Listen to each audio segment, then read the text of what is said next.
இது வந்து இயற்கையிலிருந்து கிடைச்ச பொருட்களை பயன்படுத்தி உருவாக்கின நீர் சுத்திகரிப்பு. இதுக்கு தேவையான பொருட்கள் வந்து மணல், கரித்துண்டு, சின்ன கற்கள், பஞ்சு.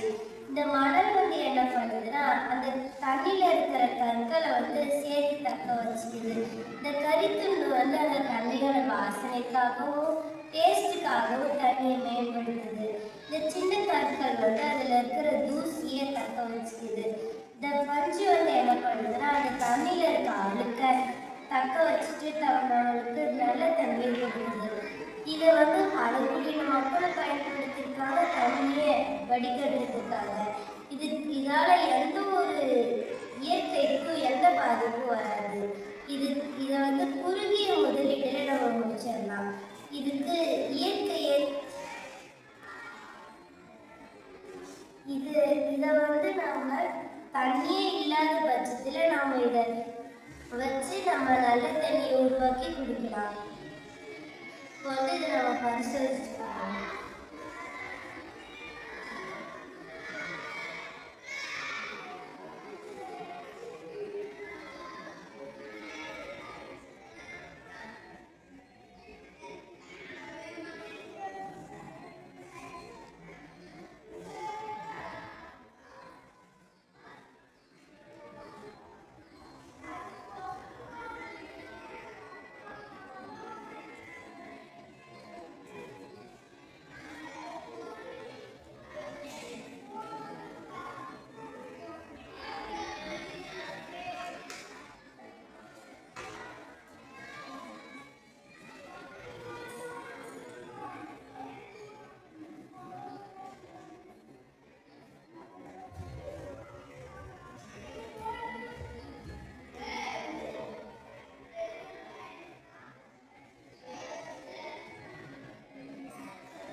இப்போ வந்து நம்ம சொன்ன மாதிரியே அந்த தண்ணி நல்ல தண்ணியாக மாறிடுச்சு. இதுக்கு எந்த ஒரு மின்சாரமும் தேவையில்லை. இது வந்து ரசாயன கிருமிகளையும் அப்புறம் நோய் கிருமிகளையும் வடிகட்டாமல் போகலாம். அதனால இது குடிக்கிறதுக்கு முன்னாடி நாம் இதை வந்து வடிகட்டி இல்லைன்னா நம்ம இதை கொதிக்க வச்சு குடிக்கலாம். இல்லை ரசாயன சிகிச்சை செஞ்சு கூட குடிக்கலாம். நன்றி.